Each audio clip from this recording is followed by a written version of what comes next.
Hi everyone, today I will be demonstrating the program for part 2 of our lab 3.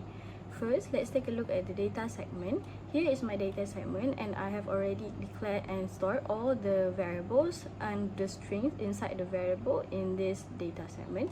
And this is the data for option 1, which is to calculate the parameter, and this is the data for option 2, which is to calculate the sum of even and odd number. Move on, let's take a look at the code segment. This is my main menu of our program.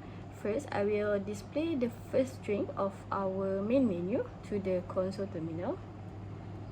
Okay, this is the first string, and then next I will display the second string, the third string, and then the fourth string, and then the fifth string.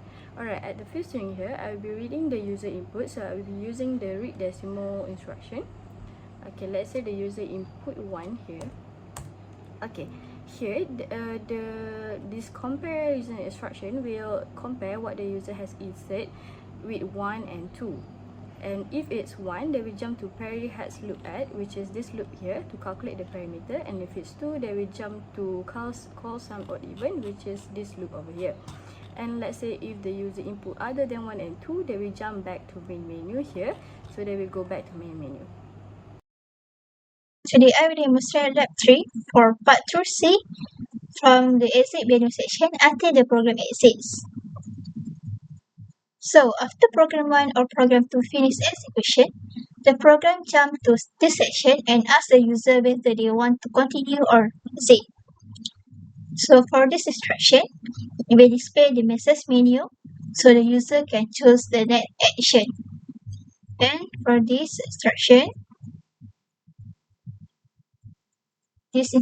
will read a character entered by user and store it into the AR register. Then for the continue condition, this instruction will check whether the user entered the character Y. If the condition is true, the program will jump to option 3.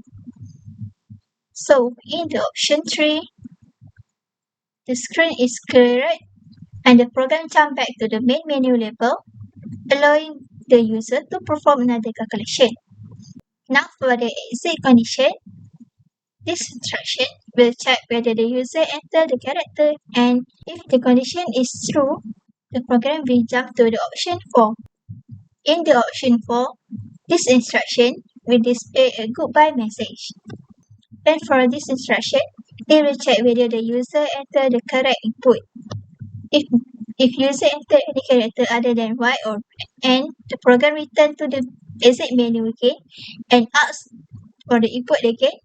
This ensures that only valid choices are accepted.